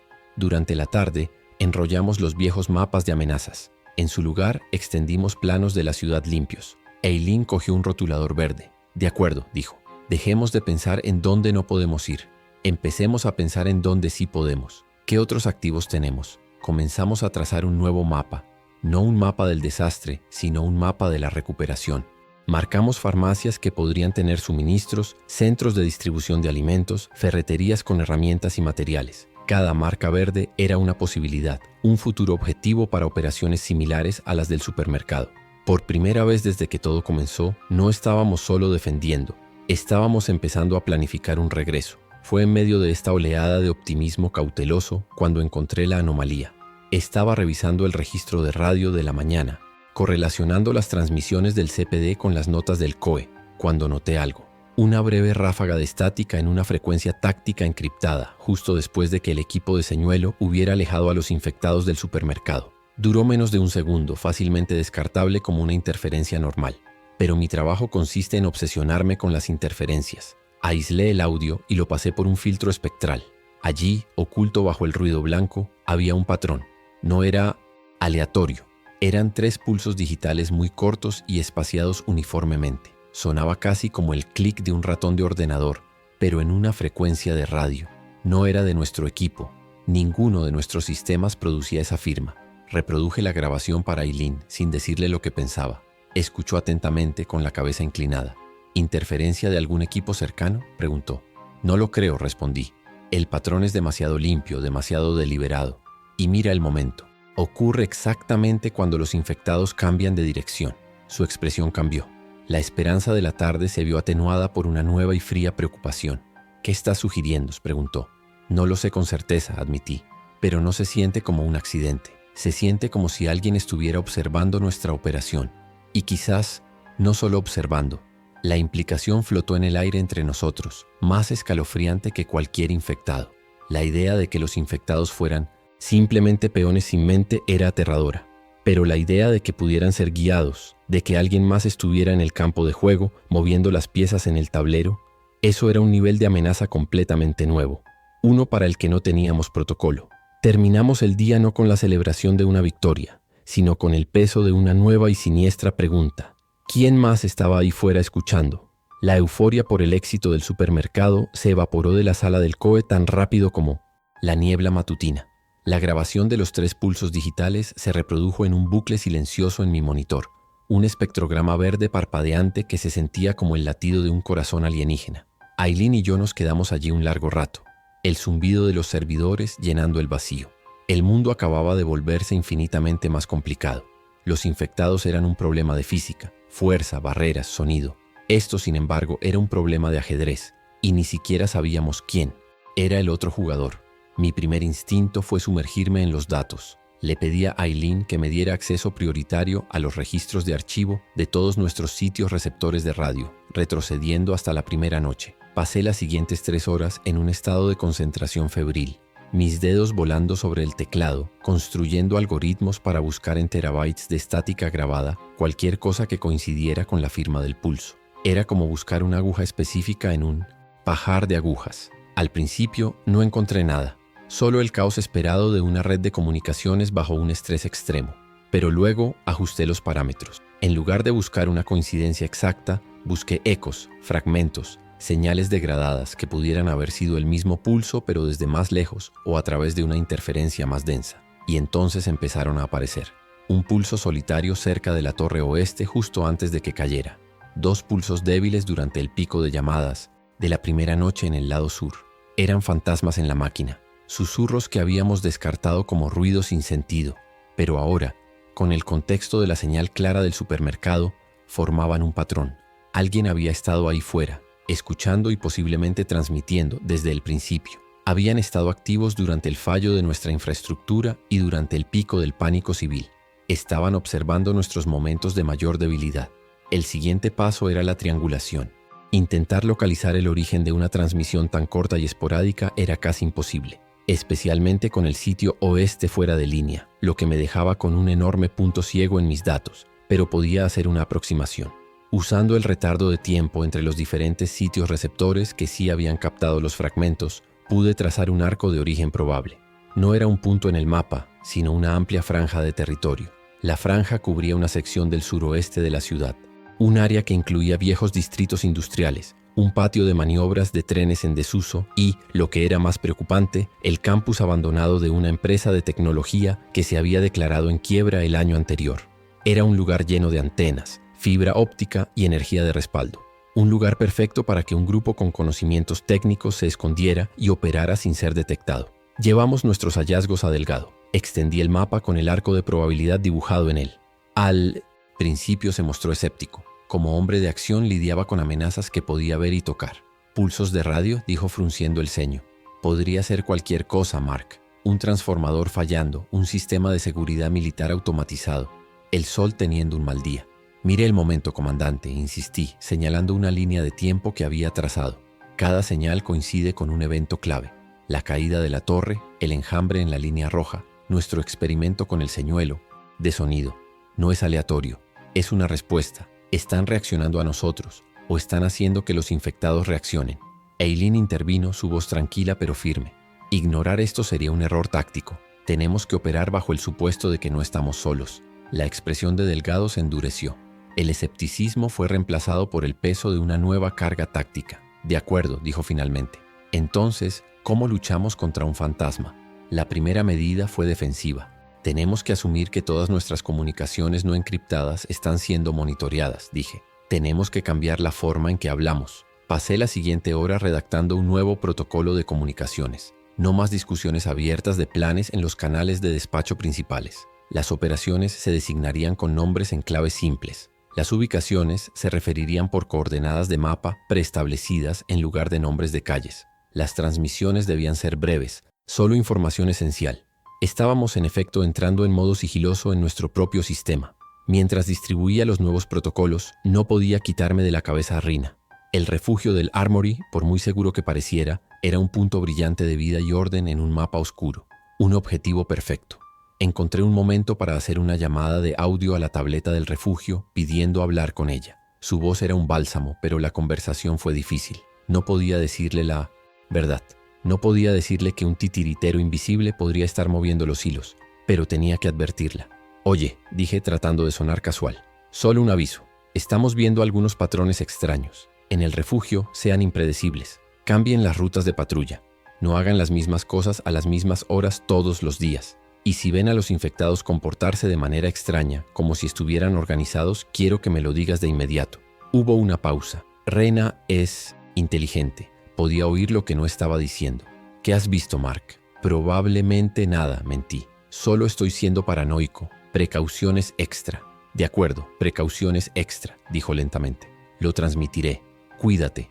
La llamada terminó, dejándome con un nudo de culpa en el estómago. Le estaba pidiendo que se preparara para un enemigo cuya existencia ni siquiera podía confirmar. La cuarta noche cayó sobre la ciudad, pero esta vez nuestra vigilia fue diferente. Ya no solo observábamos los movimientos de los infectados en las pantallas, estábamos escuchando. Tenía una consola dedicada exclusivamente a monitorear el espectro de radio, con mis algoritmos de búsqueda ejecutándose en segundo plano, cazando esos pulsos esquivos. Cada crujido de estática, cada ráfaga de ruido hacía que se me erizara el vello de la nuca. La sensación de ser observado era abrumadora. Poco después de las 2 de la mañana sucedió de nuevo. «Lo tengo», susurré, y Eileen y Delgado se apresuraron a acercarse. Esta vez fue diferente. No eran solo 3 clics. Era una ráfaga corta, un paquete de datos comprimido que duró apenas 200 milisegundos y provino de una dirección ligeramente diferente, todavía dentro del arco general, pero más al este. Estaban moviéndose o tenían múltiples transmisores. Casi simultáneamente, el despachador del 911 que monitoreaba la red eléctrica gritó: «Acabamos de tener una caída de energía en la subestación de Crawford. Duró menos de 10 segundos, pero provocó una sobretensión en todo el sector 12. El sector 12, un área industrial justo en el borde de mi arco de probabilidad, y según los informes de las patrullas, hogar de un gran grupo de infectados que se habían estado congregando en un patio de contenedores». Delgado cogió la radio. «Patrulla 12 Adam, ¿cuál es su estado?» La respuesta llegó un minuto después, la voz del oficial tensa. «Es extraño, comandante. El grupo del patio de contenedores simplemente se dispersó. Estaban golpeando las vallas, haciendo mucho ruido, y luego, después de ese apagón, se quedaron en silencio. Ahora se están alejando en todas direcciones, como si hubieran olvidado por qué estaban aquí». La conexión era innegable.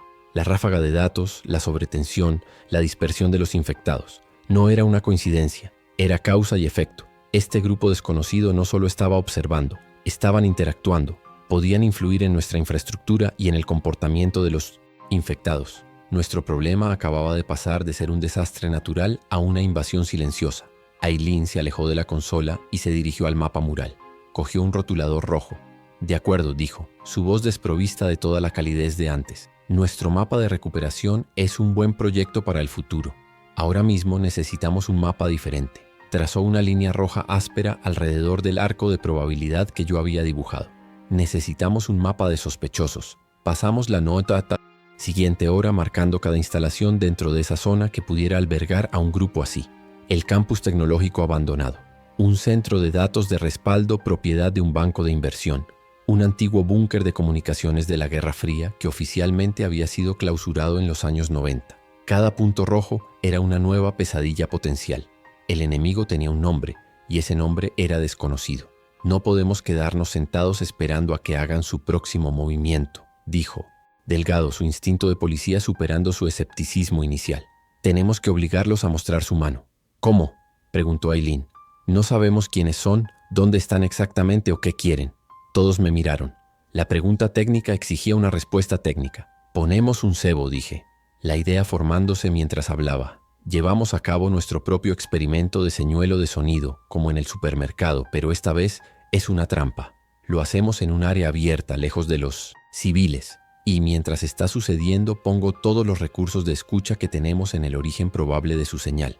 Lo inundamos con nuestras propias transmisiones, lo sondeamos, buscamos una respuesta. Provocamos al oso para ver dónde vive, dijo Delgado, asintiendo lentamente mientras entendía la táctica. Lo obligamos a transmitir de nuevo, y cuando lo haga, estarás listo para obtener una localización más precisa. Exactamente, confirmé.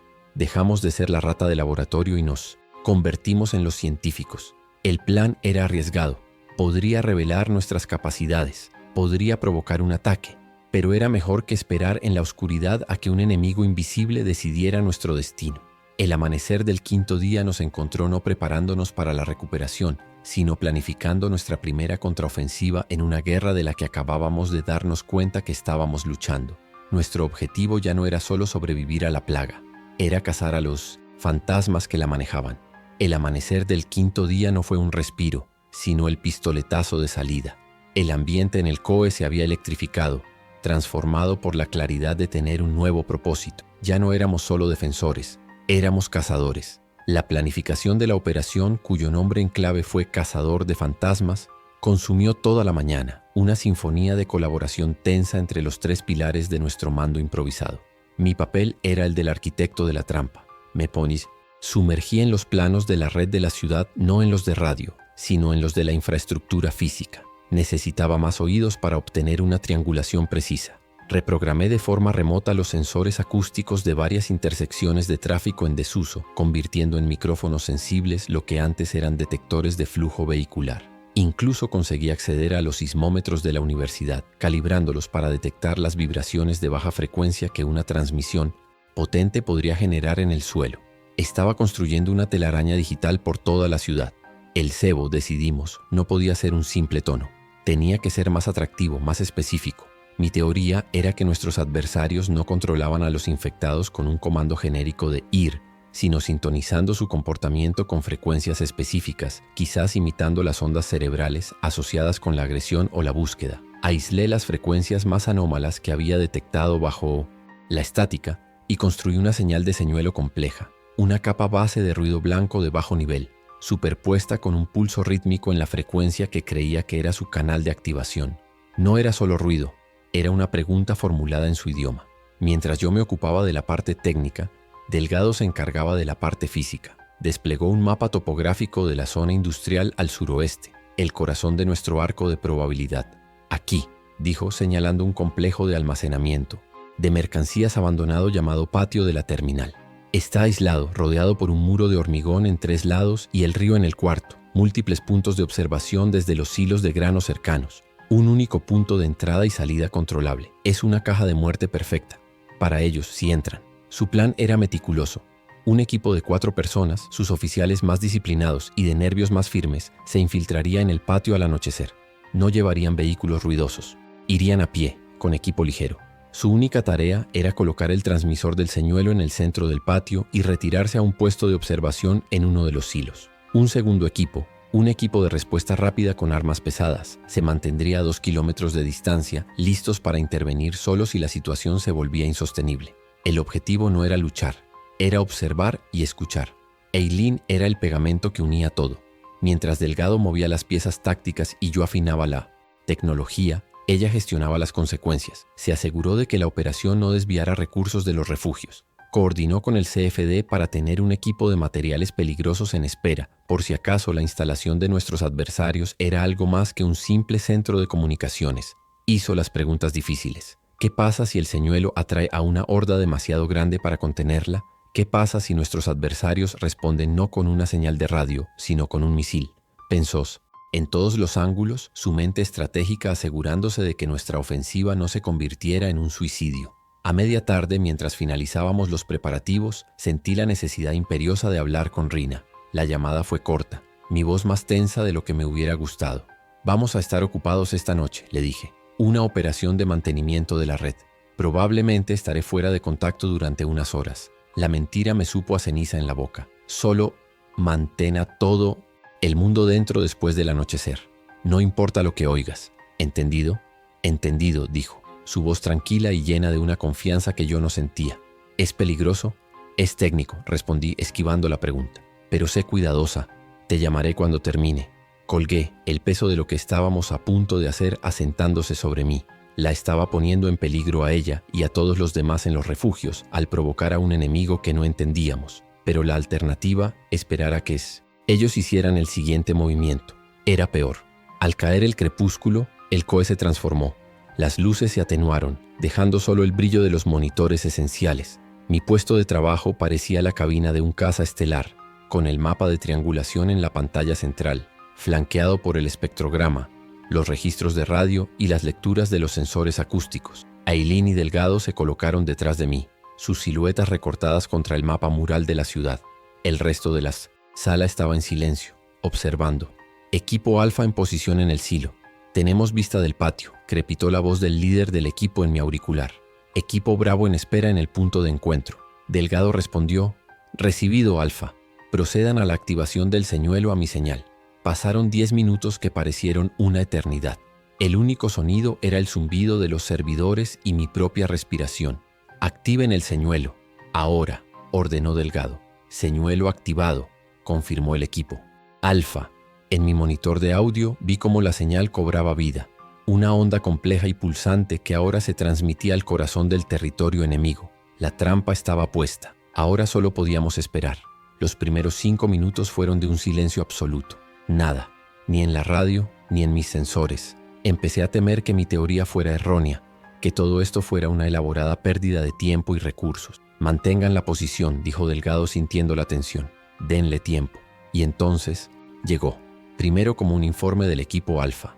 «Tenemos movimiento, múltiples contactos acercándose desde el este, lentos pero constantes». Luego, mis sensores acústicos de la zona empezaron a registrarlo. El inconfundible sonido arrastrado de docenas, luego cientos de pies. Los infectados habían mordido el anzuelo. En el mapa, una nube de puntos rojos comenzó a converger en la ubicación del señuelo. Estaban llegando en cantidades mayores de lo que habíamos anticipado. Organizados. Todos, moviéndose en líneas casi rectas hacia la señal. El comportamiento era demasiado coherente. «Están siendo pastoreados», susurré. Y justo cuando la masa de infectados alcanzaba el borde del patio de la terminal, ocurrió. «Señal», grité, mis dedos ya volando sobre el teclado. «Recibiendo transmisión». No eran los pulsos débiles de antes. Era una ráfaga de datos sostenida, potente y direccional. Estaban emitiendo un comando claro, probablemente para organizar a la horda que se acercaba. «Están hablando». «Sigan hablando, maldita sea», murmuré a la pantalla. Los datos de mis sensores improvisados empezaron a llegar, cada uno dándome un vector, una línea de rumbo hacia la fuente. En mi pantalla de triangulación, las líneas empezaron a cruzarse. Al principio formaban una zona de intersección amplia, del tamaño de varios bloques, pero a medida que la transmisión continuaba, cada nuevo paquete de datos me permitía refinar el cálculo. La zona se encogía, de un distrito a una manzana, de minutos una manzana a un solo edificio. «Casi lo tengo», dije, mi corazón martilleando contra mis costillas. La señal es fuerte, estable. La forma del edificio comenzó a resolverse en el mapa satelital. No era un campus tecnológico, no era un búnker. Era una estructura de ladrillo de varios pisos con una distintiva torre de agua en el techo. Un momento, dije, mientras mi cerebro luchaba por procesar lo que estaba viendo. El programa de mapeo de la ciudad superpuso la etiqueta de la dirección. La triangulación se fijó, el margen de error se redujo a menos de 10 metros. Estaba hecho. Teníamos la ubicación. Miré la etiqueta, luego la volví a mirar, sintiendo un sudor frío recorrer mi espalda. No podía ser. Era imposible. ¿Qué es, Mark?, preguntó Aileen, su voz tensa. Dinos qué estás viendo. Levanté la vista de mi pantalla. Mis ojos se encontraron con los suyos en el reflejo. Tragué saliva, el sabor del miedo metálico en mi boca. La transmisión, dije. Mi voz apenas un susurro. Proviene del Hospital Mercy, el que fue evacuado y declarado zona biopeligrosa en la primera semana. Un silencio sepulcral cayó sobre la sala.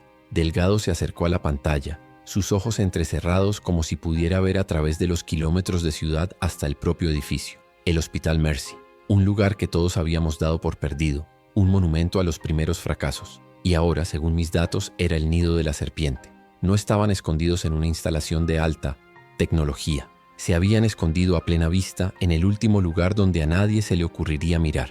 El corazón de una zona de cuarentena abandonada, un lugar que nosotros mismos habíamos tachado del mapa. El nombre Hospital Mercy colgaba en el aire del COE, pesado y tóxico como el plomo. Era un lugar del que no hablábamos, un fracaso tan absoluto en los primeros días que se había convertido en un tabú, un monumento a nuestra impotencia inicial. La idea de que mientras nosotros luchábamos por construir refugios y enviar alertas, el enemigo se había instalado en el epicentro de nuestro trauma original. Era una violación estratégica y psicológica. El silencio en la sala fue roto por Delgado, quien golpeó su puño contra la consola, no con fuerza, sino con un gesto de profunda y amarga frustración. Los bastardos, siseó, se escondieron en el único lugar al que teníamos demasiado miedo de mirar. Su furia era palpable, la de un comandante que se da cuenta de que ha estado luchando en el frente equivocado. Su instinto era atacar, enviar un equipo de asalto y extirpar el cáncer. Pero ambos sabíamos la verdad. Asaltar Mercy era impensable. No era solo un edificio, era una fortaleza rodeada por el foso más mortífero que se pudiera imaginar. Miles de infectados, muchos de los cuales habían muerto en esas mismas camas, ahora patrullando sus terrenos como guardianes eternos. Mi primera prioridad fue el equipo en el campo. La horda que nuestros adversarios habían reunido seguía, pululando por el patio de la terminal, atraída por un señuelo ahora silencioso. Delgado, tenemos que sacar a Alfa de allí, dije, mi voz cortando la tensión. La misión ha terminado. No podemos arriesgarlos. Delgado asintió bruscamente y se llevó la radio a la boca. Equipo Alfa, aquí el mando. Cese de la operación Cazador de Fantasmas. Repito, cese de la operación. Retírense por la ruta de escape secundaria. Mantengan el sigilo absoluto. No se involucren bajo ninguna circunstancia. Vuelvan a Piscinones, casa. Escuchamos en un silencio tenso mientras el equipo confirmaba la orden y comenzaba su lenta y peligrosa retirada, moviéndose entre las sombras mientras cientos de infectados se arrastraban a menos de 1 kilómetro de distancia. Cada crujido de la radio nos hacía estremecer, esperando el sonido de un error, de un descubrimiento. Pero eran profesionales. 30 minutos después informaron que estaban fuera de la zona de peligro. La ciudad contuvo la respiración colectiva y luego la soltó. Con el equipo a salvo, nuestro enfoque se centró por completo en Mercy.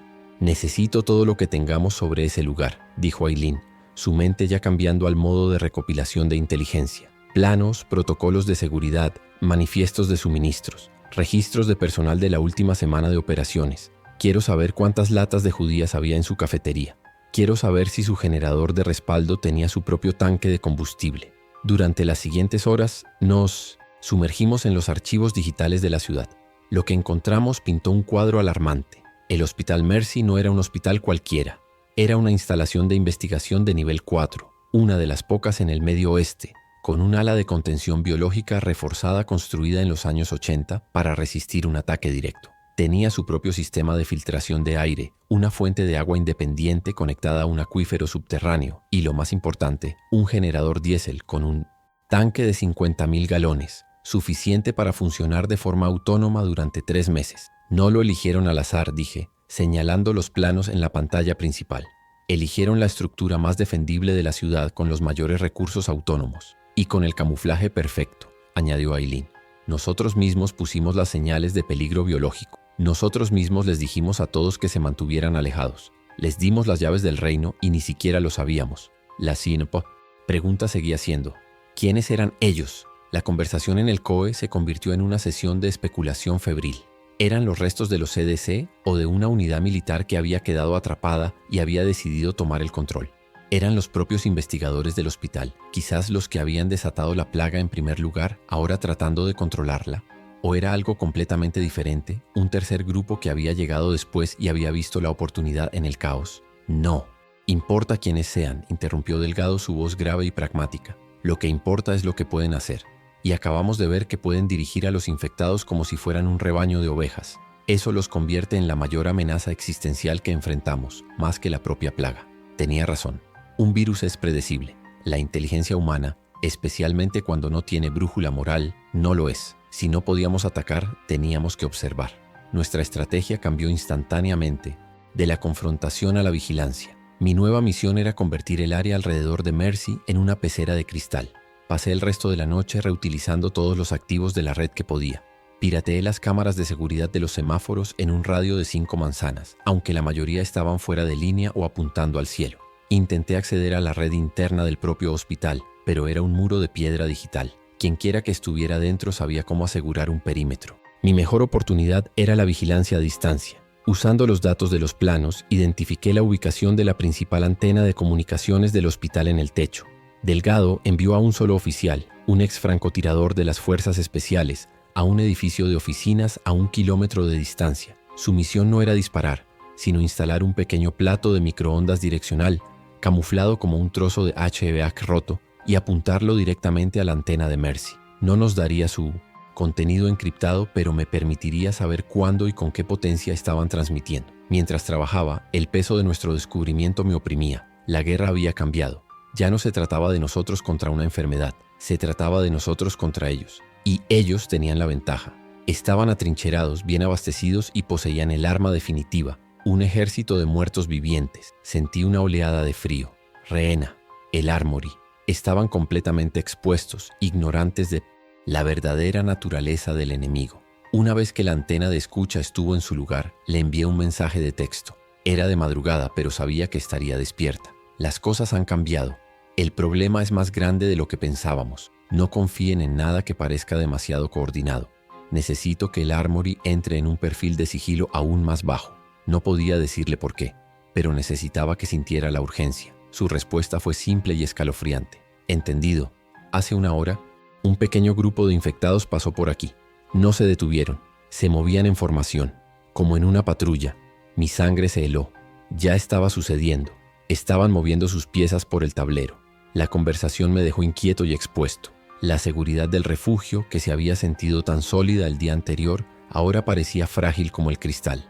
Pasé a mi siguiente tarea con una determinación sombría. Si no podía escuchar sus comunicaciones encriptadas, escucharía el aire mismo. Configuré los sensores acústicos que había usado en la operación para que se centraran exclusivamente en el perímetro de Mercy. Los calibré para filtrar el ruido ambiental y los gemidos de los infectados, y para aislar cualquier cosa que sonara anómala. Maquinaria, vehículos, voces humanas. Durante horas no hubo nada, solo el inquietante paisaje sonoro de una zona muerta. Y entonces, justo antes del amanecer, uno de los micrófonos, el más cercano al ala de investigación del hospital, captó algo. Era débil, distorsionado por el viento y la distancia, pero inconfundible. No era una máquina, no era un infectado. Era una voz, una sola voz, hablando en un tono monótono y sin emociones. Estaba dando un informe. La respuesta del señuelo superó las proyecciones en un 17%, decía la voz clínica. La convergencia de las unidades de la clase B fue más rápida de lo esperado. Sin embargo, la transmisión de comando del adversario fue rudimentaria, pero efectiva en la interrupción. Recomiendo un aumento en la aleatoriedad del canal para la próxima prueba de campo. El sujeto COE es más adaptable de lo que indicaban los modelos iniciales. Fin del informe. Reproduje la grabación. Luego la reproduje de nuevo sintiendo que cada palabra me golpeaba como un puñetazo físico. Clase B. Prueba de campo. Sujeto COE. No éramos supervivientes para ellos. No éramos un adversario. Éramos un experimento. Nuestra operación de cazador de fantasmas. Nuestro audaz movimiento para poner una trampa. No había sido una trampa en absoluto. Había sido simplemente otro estímulo en su laberinto, y ellos habían estado tomando notas de cómo reaccionaba la rata. Llamé a Aileen y a Delgado a mi consola y les puse la grabación. Las palabras llenaron el silencioso COE, frías, impersonales y absolutamente condenatorias. El rostro de Delgado se endureció hasta convertirse en una máscara de granito. Aileen simplemente cerró los ojos asimilando la monstruosa verdad. Ya no luchábamos por la recuperación. Ya no luchábamos por la supervivencia. Estábamos en una placa de Petri y alguien con una bata de laboratorio nos estaba observando, registrando tranquilamente nuestra agonía con fines que no podíamos empezar a comprender. La guerra no había sido declarada. Para ellos ya había terminado y nosotros éramos solo datos. El silencio que siguió a la reproducción de la grabación fue el sonido más fuerte que he oído jamás. Era un vacío, desprovisto de esperanza, de ira, incluso de miedo. En su lugar, solo había la fría y aplastante comprensión de nuestra propia insignificancia. Éramos ganado, y los investigadores del Hospital Mercy eran los granjeros, tomando notas sobre nuestras reacciones a su aguijón eléctrico. Cada vida perdida, cada acto de valentía, cada mensaje que envié, todo había sido simplemente un punto de datos en su espantosa investigación. Delgado se hundió en una silla, el impulso de luchar drenado de él, reemplazado por el peso de un hombre que se da cuenta de que la guerra ya estaba perdida antes de que supiera que estaba luchando. Aileen fue la primera en romper el silencio. Se apartó del monitor. Sus ojos no se centraron en nada de la habitación, sino en algo mucho más lejano. Si somos un experimento, dijo, su voz peligrosamente tranquila, entonces nuestro único objetivo de ahora en adelante es arruinar los resultados. Debemos convertirnos en el peor grupo de prueba que hayan visto jamás. Fue una chispa en la oscuridad, un cambio de la desesperación al desafío. No podíamos ganar su juego, así que teníamos que volcar el tablero. ¿Cómo?, preguntó Delgado, su voz ronca. Nos están observando, nos están escuchando. Conocen nuestras tácticas, anticipan nuestros movimientos. Cualquier cosa que hagamos simplemente tomarán nota y ajustarán sus modelos. Exactamente, dije, la idea cristalizándose en mi mente, nacida de la fría lógica de la ingeniería de sistemas. Anticipan nuestros movimientos porque están observando un sistema racional que intenta sobrevivir. Así que, dejamos de ser racionales. Dejamos de intentar sobrevivir de la manera que ellos esperan. Me levanté y me acerqué al mapa principal de la ciudad, el mapa de nuestra red de energía y comunicaciones. Toda su ventaja proviene de esto, dije, pasando la mano por la telaraña de luces y líneas. Su capacidad para observar, para transmitir, para manipular la red. Están usando nuestra fuerza, nuestra infraestructura contra nosotros. Así que se las quitamos, a ellos y a nosotros. ¿Qué estás sugiriendo, Mark?, preguntó Aileen, ya adivinando mi conclusión. ¿Un apagón? Ya lo intentamos. Restauraron la energía en el sector 12. No un apagón, corregí. Un colapso. Un evento de fallo en cascada deliberado y controlado. No solo apagamos las luces, corrompemos las centrales, sobrecargamos los nodos de datos, freímos los sistemas de control. Apagamos toda la ciudad de una manera que no pueden simplemente reiniciar. Creamos un ruido eléctrico y de datos tan fuerte que los ciega y ensordece, tal vez por días, tal vez por semanas. Delgado me miró como si me hubiera vuelto loco. Eso es un suicidio. Estaríamos destruyendo la única ventaja que tenemos. Estaríamos sumiendo a todos los refugios en la oscuridad. Estaríamos cortando nuestras propias comunicaciones. Ellos son nuestras comunicaciones, repliqué, mi voz elevándose por primera vez. Están en nuestras líneas, en nuestros sistemas. Nuestra ventaja es una ilusión. Es su jaula. Tenemos que romper la jaula, aunque eso signifique romper todo lo demás. El peso de la decisión se asentó en la habitación. Era un acto de autodestrucción estratégica. Incendiar nuestra propia casa para matar al intruso que se escondía en las paredes. Aileen miró el mapa de refugios, los pequeños puntos de luz verde que representaban miles de vidas, incluida la de Reina. Luego miró la grabación de la voz clínica hablando de ellos como el sujeto COE. Su expresión se endureció. «Hazlo», dijo. El plan era complejo y terriblemente peligroso. Pasamos la siguiente hora delineando la secuencia. Yo crearía una serie de scripts automatizados para iniciar el colapso. Aileen redactaría un último mensaje codificado para ser transmitido a través de las redes de radio comunitarias. Delgado daría la orden final a sus unidades para que se refugiaran y se prepararan para un periodo de silencio de radio total. Primero, el mensaje de Aileen fue transmitido no como una orden, sino como una advertencia. A todas las estaciones de la red comunitaria, dijo su voz tranquila. El pronóstico del tiempo ha cambiado.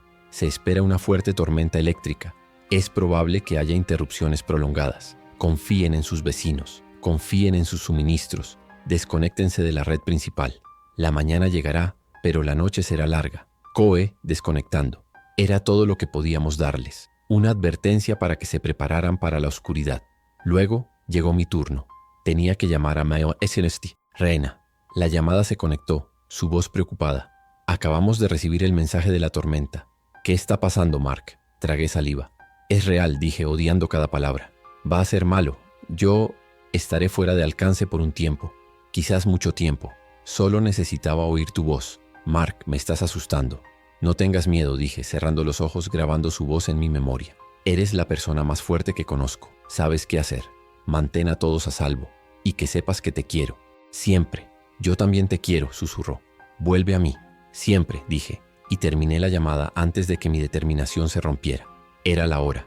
Me senté en mi consola por última vez. La pantalla frente a mí contenía el script que había escrito, un virus digital diseñado para matar a su anfitrión. Delgado estaba a mi lado, con su radio en la mano. A todas las unidades restantes del CPD, dijo, su voz resonando con una finalidad sombría.